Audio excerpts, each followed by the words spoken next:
Welcome. Welcome to this quiet hour. Take a moment, if you would, to settle yourself, to let your shoulders soften, to let your jaw unclench, to let the small weight of the day slip a little further down your back and off into the cushions beneath you. There's nothing to do now, nothing to solve, nothing to remember or rehearse. The only task ahead of you is a gentle one, and it is this: to let your breathing slow and to let a story carry you softly into sleep.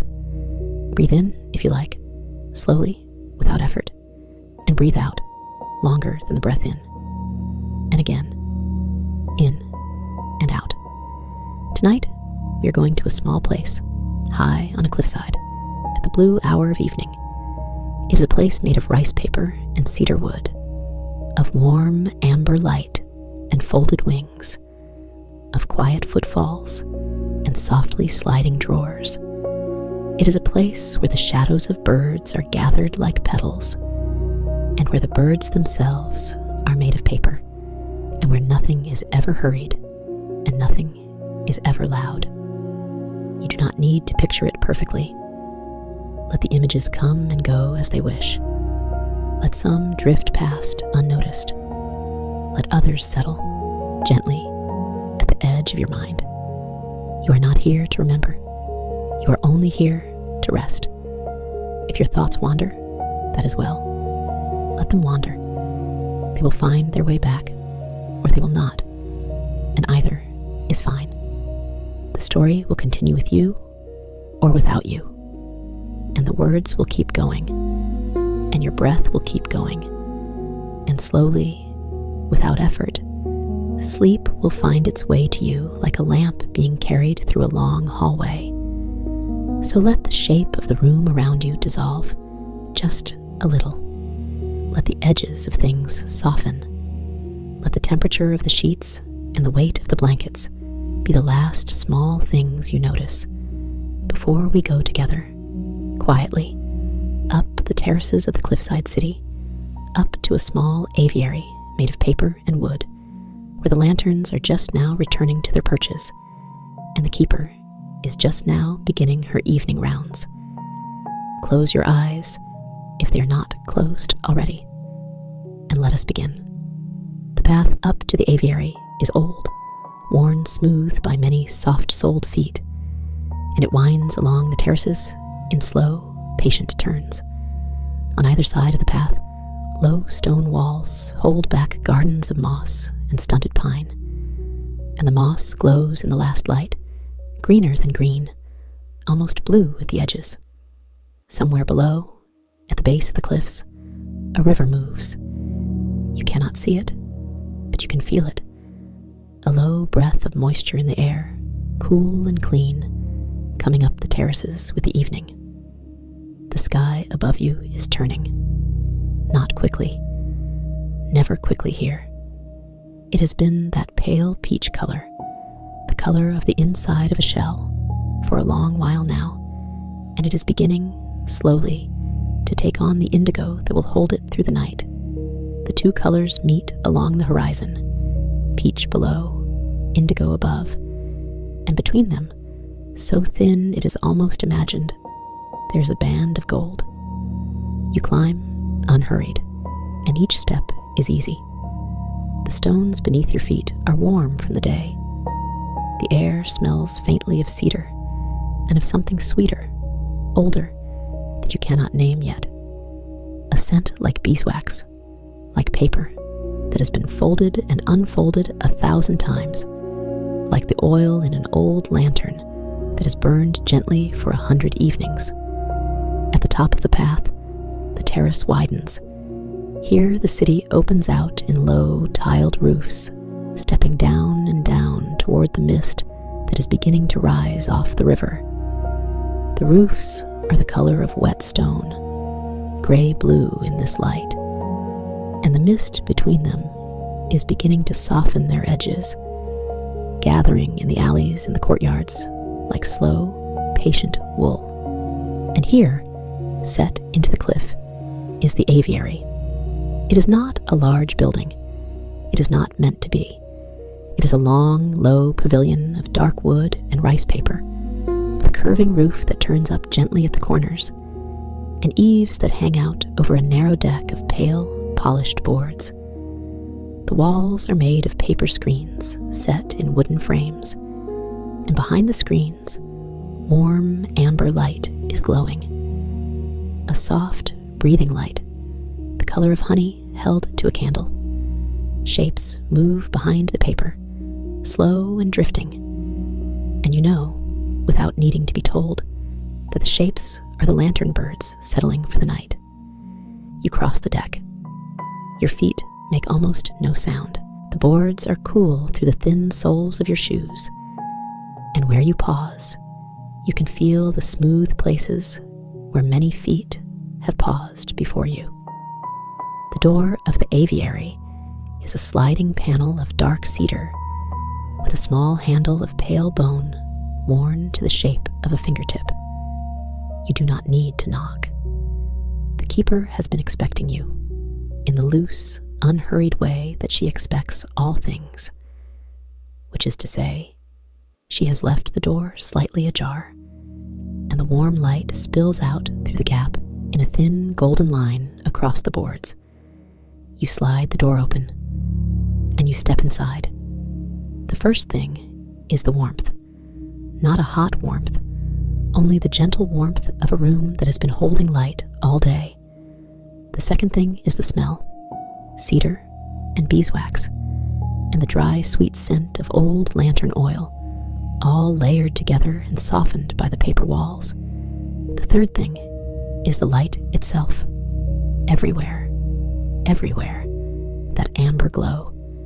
It comes from the lantern birds, dozens of them, perhaps 100, drifting slowly through the tall interior of the aviary, or perched on lacquered wooden bars set at various heights, or already tucked, wings folded, into small nooks in the wooden framework of the walls. Each bird is made of rice paper, stretched over the thinnest imaginable ribs of bamboo, and inside each bird, at the place where a small heart might be, a tiny reservoir of warm oil burns with a steady, gentle flame. The flame is not fierce. It is barely more than a glow, a slow ember of light, and it makes the paper of the bird's body shine from within. Pale gold, apricot, the palest rose, the color of an autumn leaf held up to a window. The birds are not any single species. Some are shaped like sparrows, small and round, with short wings folded neatly. Some are longer, like doves, with tails that trail behind them as they drift. A few are larger still, the size of herons, with slow beating wings of translucent paper that catch the light and hold it and let it go. They all move without hurry. They rise on the warm updrafts of their own small flames, and they sink again when the flames dim, and the whole aviary breathes with their slow, drifting motion. And the shadows, oh, the shadows. Every lantern bird, being lit from within, casts a soft, intricate shadow onto the paper walls of the aviary. As the birds move, the shadows move with them, sliding slowly across the screens, overlapping, thinning, deepening. The walls of the aviary are alive with these shadows, a slow, breathing tapestry of wings. And it is these shadows, not the birds themselves, that the keeper of the aviary tends. She is here now. You see her at the far end of the long room, moving with a quietness that seems less like walking and more like drifting. She is a small woman, not young, not old, dressed in a simple robe of undyed linen, the color of old paper. Her hair is silver at the temples and dark at the crown, and it is bound back with a single strip of cedar brown ribbon. Around her waist, she wears a wide sash, and tucked into the sash are the tools of her work: a small pair of scissors, a slender brush, a folded square of pale silk, a slim glass vial of oil. She looks up as you enter. She does not speak. She only smiles and inclines her head and returns to what she was doing, which is lifting a small paper sparrow down from a high perch, cupping it in both hands, holding it steady while she checks the little flame within. Behind her, sitting cross-legged on a cushion of dark blue silk, is her apprentice. The apprentice is a young person of perhaps 14 or 15, old enough to be trusted with the work, young enough to still watch every movement of the keeper with quiet, careful attention. The apprentice wears a robe like the keeper's, though a size too large, and their hair is cut short at the nape. In their lap, a small cedar tray holds a stack of empty paper squares, each one thin as a moth's wing, each one waiting to receive a shadow. You stand near the door for a while, letting your eyes adjust. The floor of the aviary is stone, pale gray stone, cool beneath your feet, polished smooth by long use. There are woven mats laid here and there, in the places where one might kneel or sit for a while, and along the walls, at intervals, small wooden cabinets stand. Cabinets of cedar, with many, many drawers, each drawer no thicker than a finger, each one labeled in careful, faded ink. These are the shadow drawers. The keeper has finished with the sparrow. She sets it back on its perch, and the little bird lifts its paper wings once, twice, and settles them with the softest of rustles, a papery, contented sound, like a page being smoothed by a patient hand. The keeper turns then, and she beckons you closer, still without a word, and you cross the pale stones of the floor to stand beside her. She points, gently, to the wall beside you. There, on the amber-lit rice paper, is the shadow of the sparrow, small and round, wings folded, tail lifted just so. It is a delicate shape, and it does not move. It has been left behind by the bird, the way a footprint is left in snow. The keeper takes one of the thin paper squares from a small pouch at her side. She holds it up against the wall, over the shadow, and with her slender brush, she traces, not the outline of the shadow, but its edge, its softness, the way its darkness fades into the amber light around it. She works slowly. Her hand is steady. Her breath is even. And when she lifts the paper square away, the shadow of the sparrow has come with it, captured now on the pale paper, faint but clear, a small dark bird held in a square of white. She shows it to you. She shows it to the apprentice. And then she turns to the nearest cedar cabinet, slides open one of the many small drawers, a whisper of waxed runners, a slow, satisfying glide, and lays the paper inside, on top of a stack of other papers, other shadows, other evenings. She slides the drawer closed again. It clicks, very softly, and settles. You stand there for a moment, watching. And then, because there is nowhere in particular to be, and nothing in particular to do, you find yourself simply following her, a step behind, a step to the side, as she moves on to the next bird. The evening has just begun. Outside, beyond the paper walls of the aviary, the indigo of the sky is deepening. You cannot see it from here, but you can feel it. A slow, patient cooling in the air. A soft weight settling over the terraces of the cliffside city. Somewhere far below, in a temple tucked into the folds of the cliff, a single bell rings. The sound is low and full, and it comes to the aviary muffled by the rising mist, so that you hear not the bell itself, but the ghost of the bell, a smooth round tone that lingers, and then, gradually, dissolves. keeper pauses at the sound. She tilts her head, listening.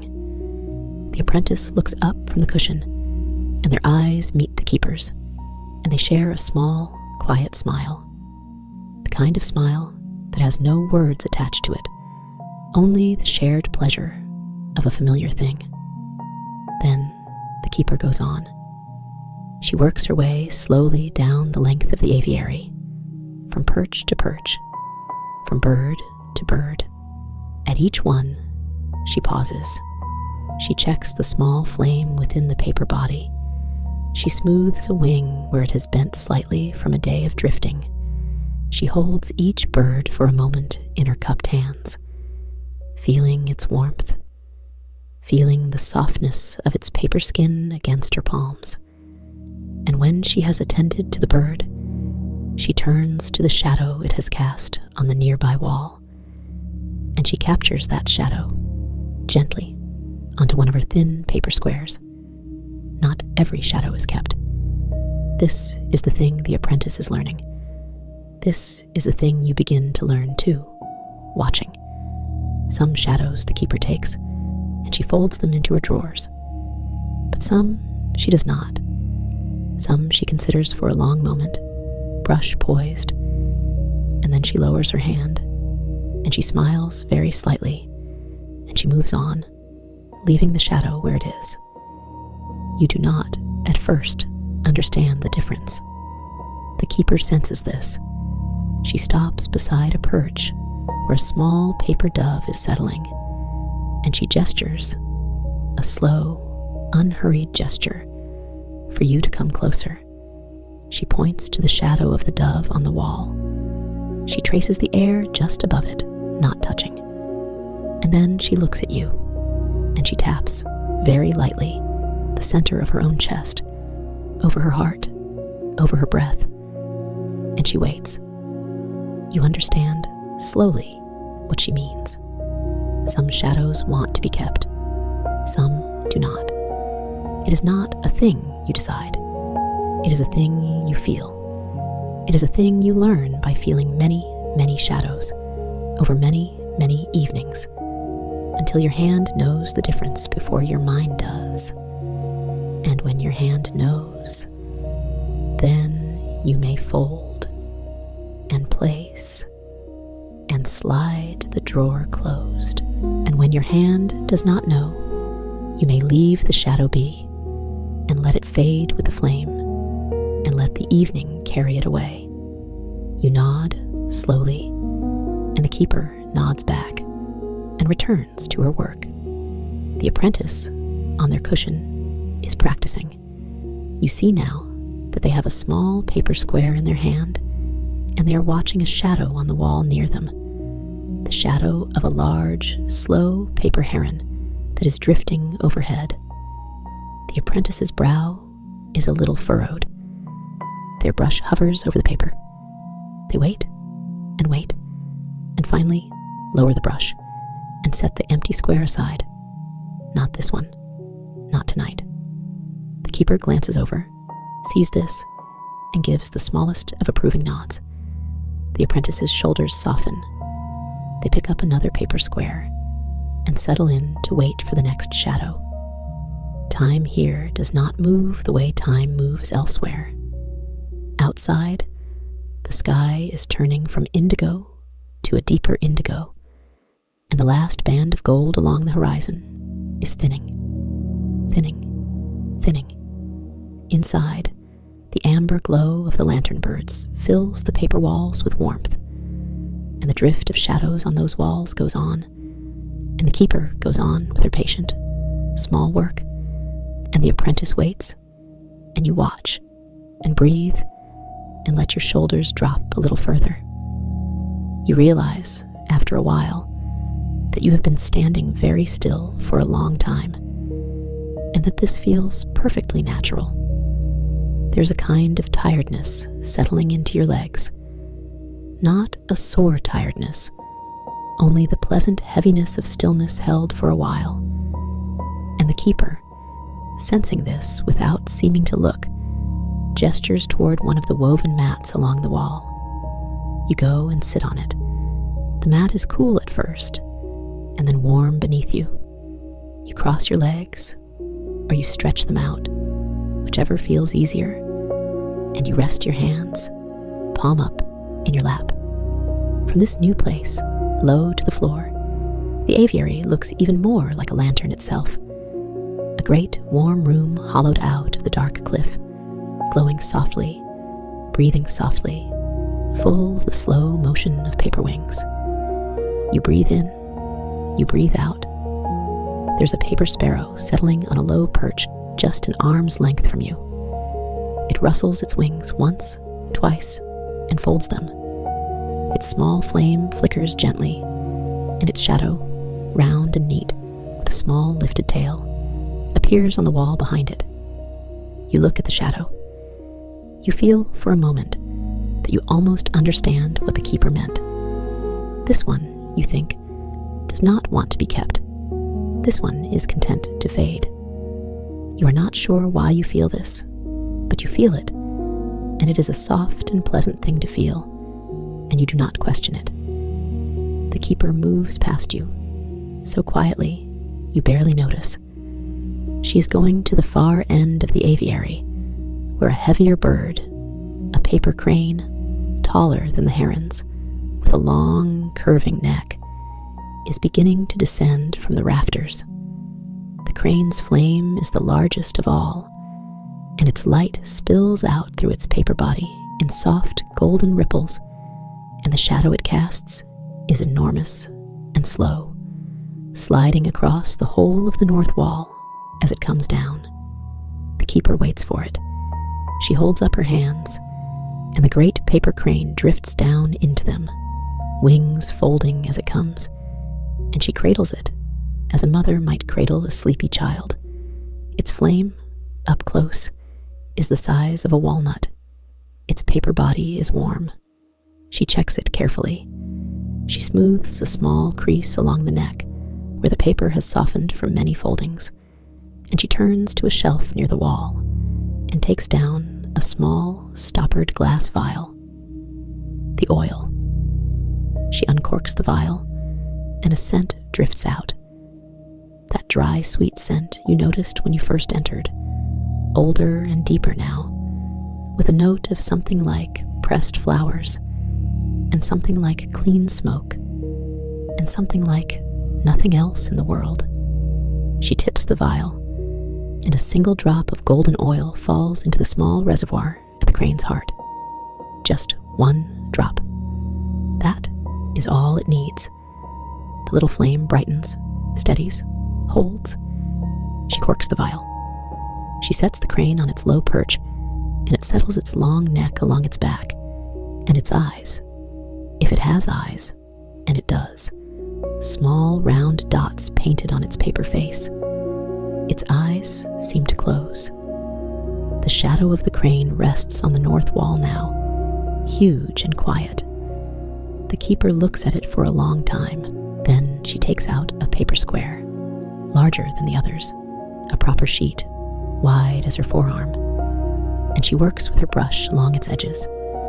And slowly, slowly, the great shadow lifts off the wall and onto the paper. She folds the paper in half, and in half again, and in half again, until it is small enough to hold in one hand. And then she opens the largest drawer of the largest cedar cabinet, and she lays it inside. The drawer whispers closed on its waxed runners.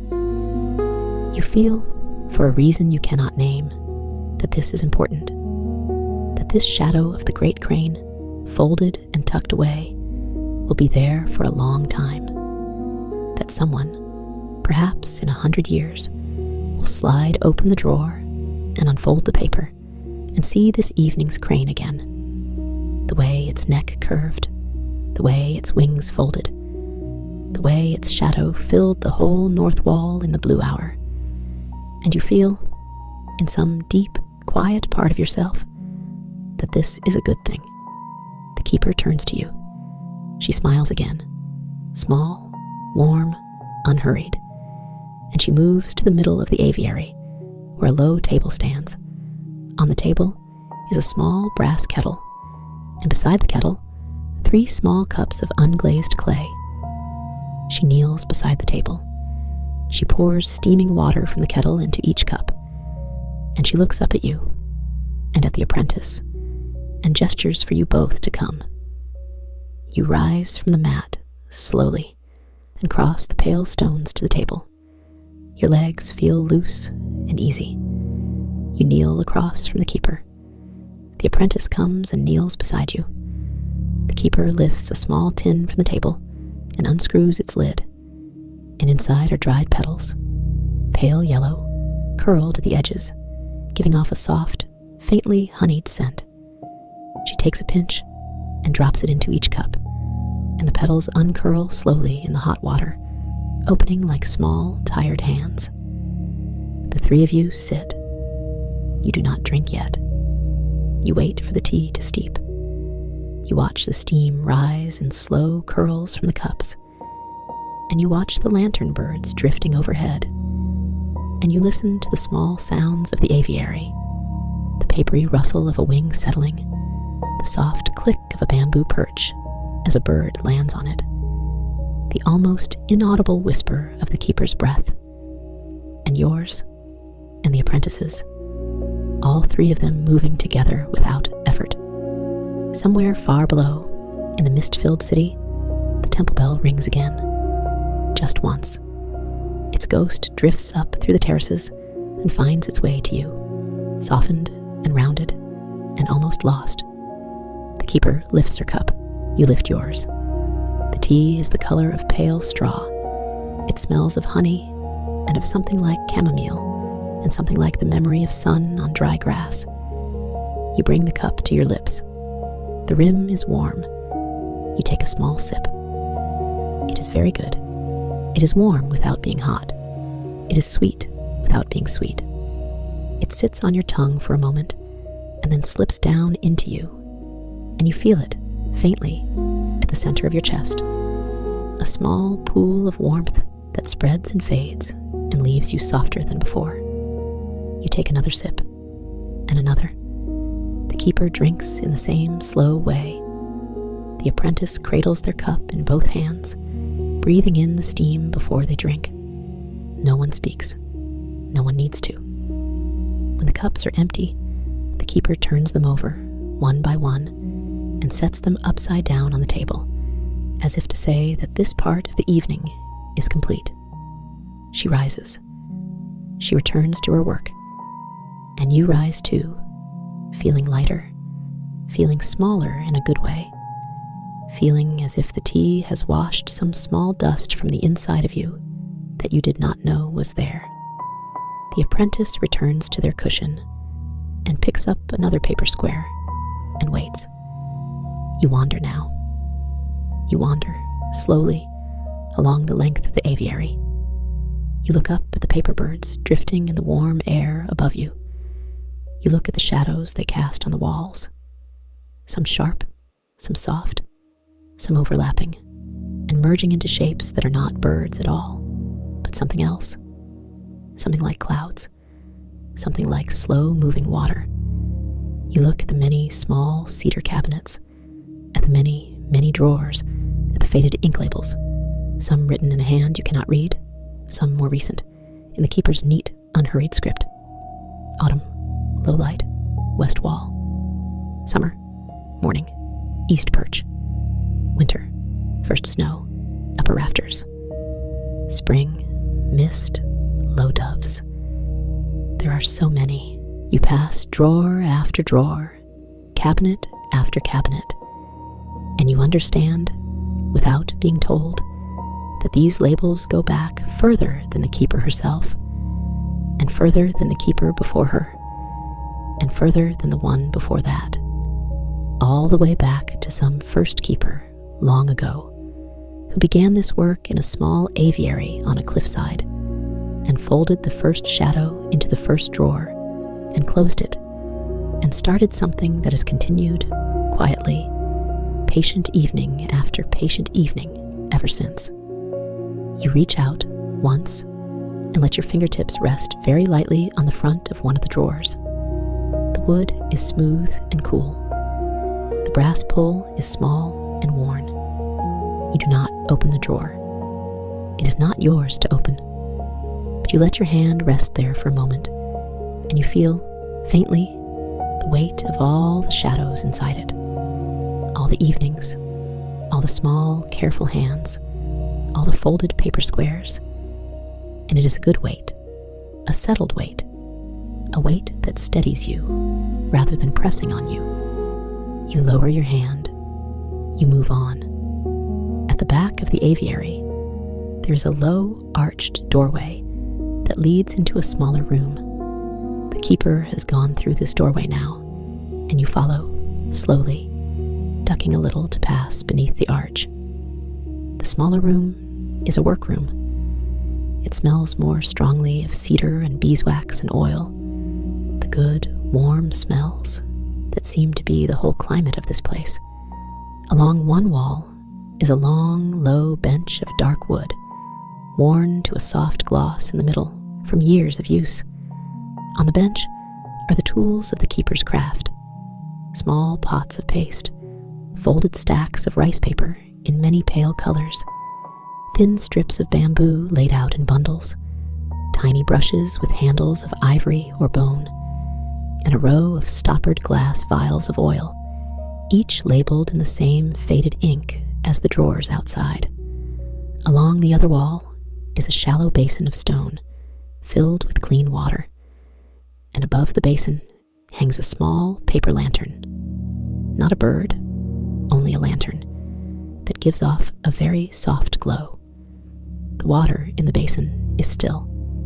When you look down into it, you see the pale reflection of the lantern above and the darker reflection of the beams of the ceiling, and, if you look carefully, your own face, blurred and gentle, looking up at you as if from a long way away. The keeper is at the bench. She has taken down a paper bird, one of the smaller sparrows, that has come to her with a small tear in one wing. She lays it on a soft cloth on the bench. She takes up a tiny brush and dips it into one of the pots of paste. And with the patience of someone who has done this 1,000 times, she mends the tear. She smooths the paper. She holds the bird still while the paste sets. She breathes on the wing to warm it, and the warmth of her breath meets the warmth of the flame within, and the paper of the wing seems to soften and settle into itself, whole again. You watch this quietly. There is nothing to say about it. It is simply happening, and it is a small good thing, and you are here to see it. The apprentice has come into the workroom too, carrying a small tray of the shadow papers they have been collecting. They set the tray down on the far end of the bench. They stand for a moment, looking at the keeper's work, and then they go to the basin of water, and they rinse their fingertips in it, slowly, and dry them on a soft cloth folded on the edge. Then they take up their tray again, and they carry it back out into the main room of the aviary, where they will begin, in their own careful way, to sort the shadows they have gathered, the ones that wanted to be kept, and to place them into the small cedar drawers along the walls. You stay in the workroom for a while, watching the keeper mend the sparrow. The sparrow, when she is done, sits on the cloth for a moment, gathering itself, and then it lifts its wings, the mended one moving as easily as the other, and it rises from the bench, and it drifts, unhurried, back out through the arched doorway into the main aviary. The keeper watches it go. Then she rests her hands on the bench, palms down, and she takes a slow, deep breath, the deepest breath you have heard her take all evening, and she lets it out with a soft, contented sound. She glances at you and smiles. You smile back. It is a small, easy exchange, and it lifts something inside you some last small weight of the day that had lingered without your noticing, you feel yourself grow a little lighter still. Your eyelids, without your having decided anything, have grown a little heavier. You leave the workroom, ducking again beneath the arch, and step back into the main aviary. The light here is a little dimmer now than when you first came in, not because the birds' flames are dimming, but because the last of the outside light, the peach and gold along the horizon, has gone, and the paper walls of the aviary no longer glow with the double light of dusk and lantern, but only with the single, steady, amber light of the lantern birds themselves. It is a warmer light for being alone. It is like the light inside a hand held over a candle. Most of the birds are on their perches now. A few still drift slowly through the upper air of the aviary, but they are the last, and they are settling. Their flames have grown quieter. Their wings move more slowly. The shadows they cast on the paper walls are soft and slow, and they overlap into a gentle patterning that looks less like separate birds and more like a whole, slow tide of wings moving together. The apprentice is kneeling by one of the cedar cabinets, sliding drawers open and closed with small, careful movements. Each drawer whispers open, each drawer whispers closed. The apprentice pauses often, checking a label, checking the paper in their hand, making sure that this shadow belongs in this drawer, that this evening finds its proper place. You return to the woven mat by the wall and sit down again. You are tired now. It is a good tired. It is not the sharp, brittle tiredness that comes at the end of a hard day. It is a soft, gathered tiredness, like the tiredness of a long, easy walk in cool weather, like the tiredness of a warm bath, like the tiredness that arrives when the body has been at rest long enough that it begins, finally, to notice how much rest it wants. You watch the keeper move down the length of the aviary one more time, checking each bird, checking each perch. She refills the tiny reservoir of a paper dove whose flame has grown dim. She smooths the folded wing of a small heron.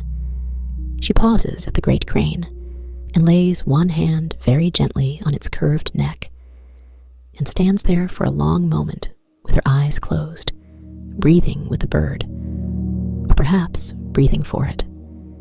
Then she opens her eyes and continues on. Outside, the mist that has been rising off the river is now high enough that it must be reaching the terraces below the aviary.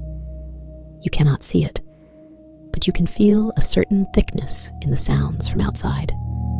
The temple bell, when it rings again, is even softer than before, more like the memory of a bell than a bell itself. The air coming through the small gaps around the paper doors is cooler and damp, and it smells of stone and water and something green. The keeper finishes her round. She stands in the middle of the aviary and looks slowly around her, turning in a small, patient circle, taking in the whole of the room. The settled birds, the sorted shadows, the closed drawers, the last few drifts of paper wings in the upper air. She nods once to herself, and then she goes to the doors, the paper doors through which you entered, and she begins, with the same slow patience, to close them. The apprentice comes to help. Together, they lift the outer wooden panels into place, one by one, sliding them along their runners with a series of soft wooden sounds. The paper doors within remain, but the wooden ones close over them, and the aviary grows a little quieter still, a little more enclosed, a little more its own small world sealed away from the mist and the night. When the doors are closed, the apprentice bows very slightly to the keeper. keeper bows back, the smallest bow, more of a nod than a bow. And the apprentice goes to their cushion and gathers their tray of papers and carries it to the far end of the bench in the workroom. Their evening's work is complete. The keeper turns to you. She gestures gently toward the mat where you have been sitting. She is telling you, without words, that you may rest here now, if you like, that you are welcome to stay, that the aviary is warm, and the birds are settled, and there is no reason to leave, and no reason not to close your eyes if your eyes wish to close. You settle back on the mat. You lie down, slowly, on your side, with your hands folded near your cheek. The mat is soft, and the stone beneath it is warm from the long day and the long presence of the lantern birds. The amber light comes down through the paper walls and rests on your closed eyelids in a soft, warm way that is almost like a hand. You breathe in, you breathe out. You hear, very faintly, the keeper moving somewhere at the far end of the aviary, doing some last small task. You hear the whisper of a drawer sliding closed. You hear the papery rustle of a paper wing folding. You hear the soft click of a bamboo perch. You hear, from very far below, the ghost of the temple bell, once more, low and full and dissolving. You feel the warmth of the aviary around you. You feel the cedar smell, and the beeswax smell, and the dry, sweet smell of the old lantern oil, all layered together like blankets. You feel the cool stone floor through the mat. You feel your own breath, slow and even, moving in and out of you without your having to think about it at all. The keeper passes near you. You feel her pass more than you see her. She does not stop. She only moves quietly on, the way she has moved all evening, and she goes to a low perch of her own at the back of the aviary, where a single small paper lantern, not a bird, only a lantern, like the one over the basin, hangs from a slender chain. She reaches up, and, with 2 fingers, she pinches the wick of the lantern very gently. The flame dims to a small red ember. It does not go out, but it grows quieter, smaller, kinder to the eye. The whole aviary grows dimmer with it. Not dark, never dark. The lantern birds still glow softly on their perches, and the great crane at the north wall still holds its steady walnut-sized flame, and the paper walls still breathe with warmth. But the light is lower now. The shadows are softer. The room has begun to fold itself down toward sleep. You feel yourself folding down with it. Your eyelids are heavy. They have been heavy for a while. You are no longer sure when they first became heavy. It does not matter. You breathe in. You breathe out. The apprentice, on their own mat across the aviary, has already begun to sleep. You can hear their breath, soft, even, unhurried. The keeper is settling herself now, too, on a mat of her own near the back wall. You hear the soft sound of linen against linen as she arranges her robe. You hear her sigh, once, gently, the sigh of someone who has done a day's work well and is glad of it. You are so warm. You are so quiet. You think, faintly, of the shadows folded into the cedar drawers. All of them. All the evenings.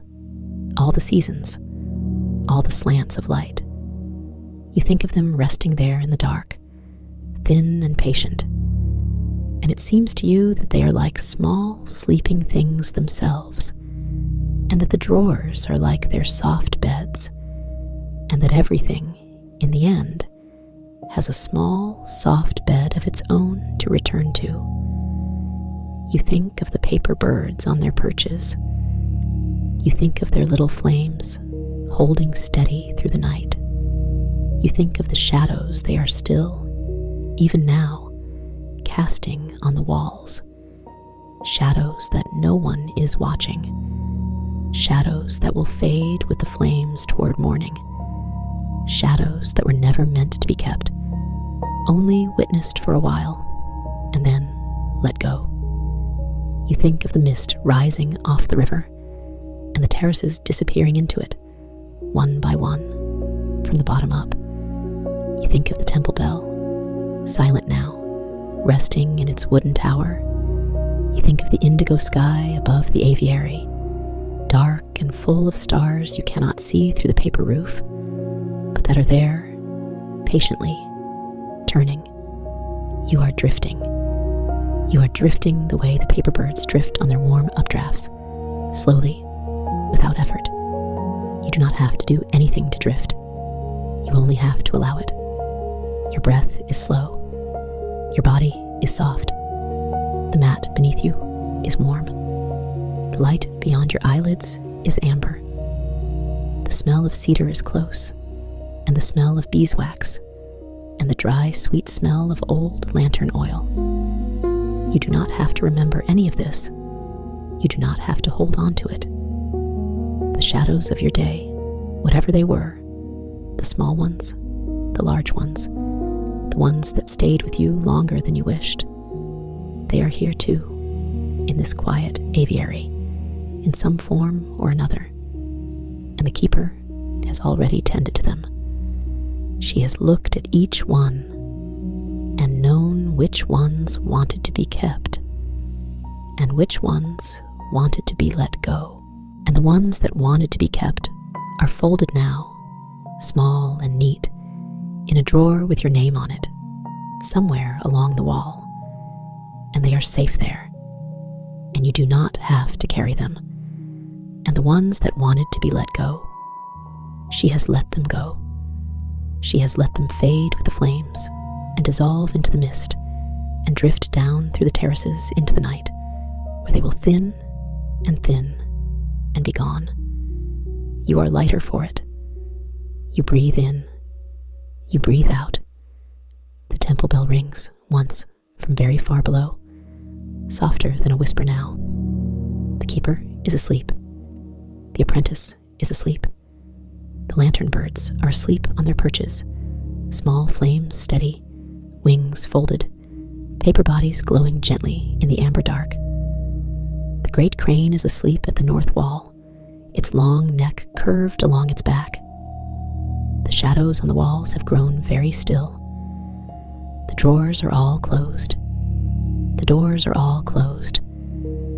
The mist has risen up over the terraces, and the aviary rests inside it like a warm heart inside a soft breast. You are here. You are warm. You are safe. You are so tired, in the good, gentle way. Breathe in. Breathe out. Let the amber light fade a little further behind your eyes. Let the sounds of the aviary grow soft and softer and softer still. Let the smell of cedar and beeswax settle into you like a blanket. Let your hands grow heavy. Let your feet grow heavy. Let your shoulders rest. Let your jaw rest. Let your brow smooth. You are drifting now. You are drifting like a small paper bird on a warm, slow updraft, moving through amber air, not going anywhere, not needing to go anywhere. Only drifting, only breathing, only resting. The keeper's small red ember glows on at the back of the aviary, and it will glow all night, and it will still be glowing in the morning, and you do not have to think about the morning now.